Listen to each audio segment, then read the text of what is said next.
ঠিক আছে। আজকে আমাদের বিজ্ঞান বইয়ে একটা নতুন লেসন বা নতুন পার্ট, সেটা হলো গ্রিন হাউস। গ্রিন হাউসটা কি এটা আমাদের আগে বুঝতে হবে। তার আগে আমি তোমাদের একটা ছবি দেখাই, তোমরা ছবিটা দেখো তো। এই ছবিটা কি মনে হচ্ছে? ছবিটা দেখতে পাচ্ছ? এটা একটা কাচের তৈরি ঘর, তাই না? আসলে আমাদের যে সমস্ত দেশ, বিশ্বের যে সমস্ত দেশ শীত প্রধান দেশ, মানে প্রচন্ড শীত, 9 মাসে শীত থাকে, বা 2 মাস বা 3 মাস গরম হয়। কোনো দেশ আছে যে 11 মাসেই ঠান্ডা, 1 মাস গরম। এই সমস্ত দেশে কিন্তু আসলে প্রচন্ড শীতের কারণে সবজি ফলমূল তেমন খুব একটা ভালো হয় না। আর ওই সমস্ত দেশে তখন সবজির চাহিদা পূরণের জন্য কি করে, তারা এইরকম এই যে গাছ নির্মিত ঘর দিয়ে ভিতরে সবজি চাষাবাদ করে। এর ফলে গাছপালা মরে যায় না। ওই প্রচন্ড শীতের কারণে সাধারণ আবহাওয়ায় গাছপালা মরে যায়, কিন্তু এরকম কাজ নির্মিত ঘরে যখন মানে সবজি আবাদ করা হয় তখন আর সবজি মরে না, সবজি সুন্দর চাষাবাদ হয়। তো আসলে এই গ্রিন হাউসের ফলে এর আবার একটা ক্ষতিকর দিকও আছে, বুঝতে পারছো? এই যে সূর্যের তাপ, আমাদের স্বাভাবিক যে সূর্যের তাপটা আসছে পৃথিবী থেকে, আমরা সূর্যের তাপ পাচ্ছি না, সূর্য থেকে পৃথিবীর তাপ আসছে না, এই পৃথিবীতে যে সূর্যের তাপটা আসে কাছে নির্মিত ঘর, তাপ প্রবেশ করতে পারে কিন্তু সহজে বের হয়ে যেতে পারে না। ওই তাপ আটকে যায়, তাপ বের হতে পারে না। সূর্যের তাপ কাছের ভিতরে, ঘরের ভিতরে থেকে যায়, কিন্তু ওই তাপ কাছের ঘর থেকে বের হয়ে যেতে পারে না। কার্বন ডাই অক্সাইড নামক একটা গ্যাস সেই তাপটাকে আটকে রাখতে সাহায্য করে। এটাই হলো আমাদের গ্রিন হাউসের প্রভাব। এই তাপ আটকে রাখার ফলে এর পৃথিবীতে আবার একটা বিরূপ প্রতিক্রিয়া আছে। সেটা কি?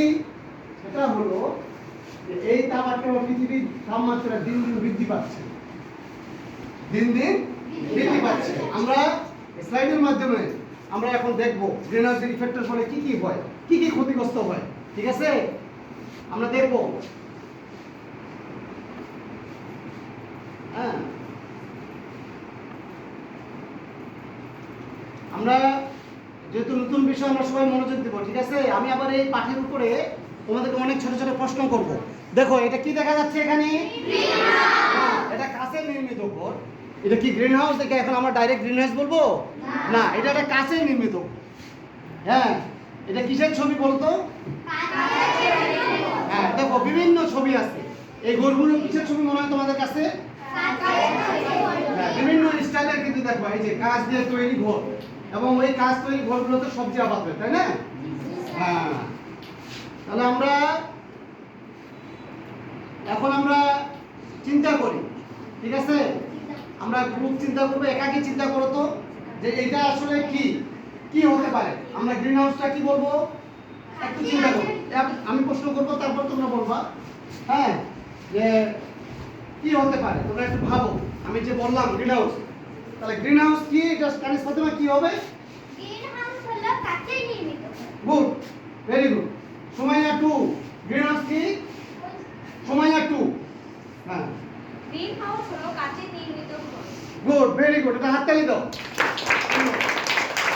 তাহলে গ্রিন হাউসটা আমরা কি বুঝেছি? গ্রিন হাউসটা আসলে কি? কাঁচের দ্বারা তৈরিকৃত ঘর, তাই না? যে ঘরের মধ্যে সবজি আবাদ হয়, এবং এটা কোন দেশে হয়? সাধারণত শীত প্রধান দেশে, তাই না? এখানে সূর্যের তাপ আটকে রাখে, সূর্যের তাপ যেতে পারে কিন্তু বের হয়ে যেতে পারে না। কার্বন ডাই অক্সাইড নামক এক গ্যাস সেটাকে আটকে রাখতে সাহায্য করে। এটাই হলো গ্রিন হাউস, গ্রিন হাউসের প্রভাব। এবং এর ফলে কি হচ্ছে? পৃথিবীর তাপমাত্রা কিন্তু দিন দিন বৃদ্ধি পাচ্ছে। কি কি হয় আমরা স্লাইডের মাধ্যমে অনেক কিছু জানবো আজকে। তোমরা কি দেখতে চাও? জি স্যার। Very good. আমরা সুন্দর আজকে একটা সুন্দর পাঠ উপভোগ করব।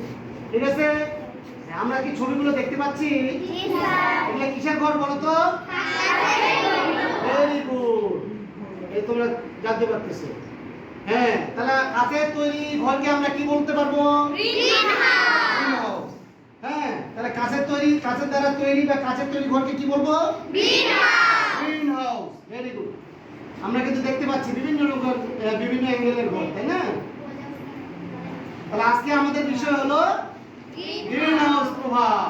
এই গ্রিন হাউসের ফলে আমাদের এই জলবায়ুতে কি কি পরিবর্তন হচ্ছে, আমাদের আবহাওয়া এবং জলবায়ুতে কি কি পরিবর্তন প্রতিনিয়ত আমরা বিপদের সম্মুখীন হচ্ছি, হ্যাঁ, বিশ্বে কি কি প্রভাব ফেলছে, আমরা কিন্তু এগুলো আজকে জানবো। গ্রিন হাউস প্রভাব। ঠিক আছে, দেখো এগুলা কিসের ঘর মনে হচ্ছে তোমাদের কাছে? কাঁচের দেখো ভিতরে অনেক সবজির তাই না, গাছ, আবার ফুল ফলেরও গাছ আছে, তাই না? এখানে আমরা যদি দেখি শীত প্রধান দেশের তীব্র শীতে গাছপালা টিকে থাকতে পারে না। আমরা শুরুতে বলেছিলাম না ওই আলোচনাটা, তোমরা কি সেটা দেখতে পাচ্ছ? আমরা একটু পড়ে নিই, দেখি একটু পড়ে নেই। হ্যাঁ, ওকে।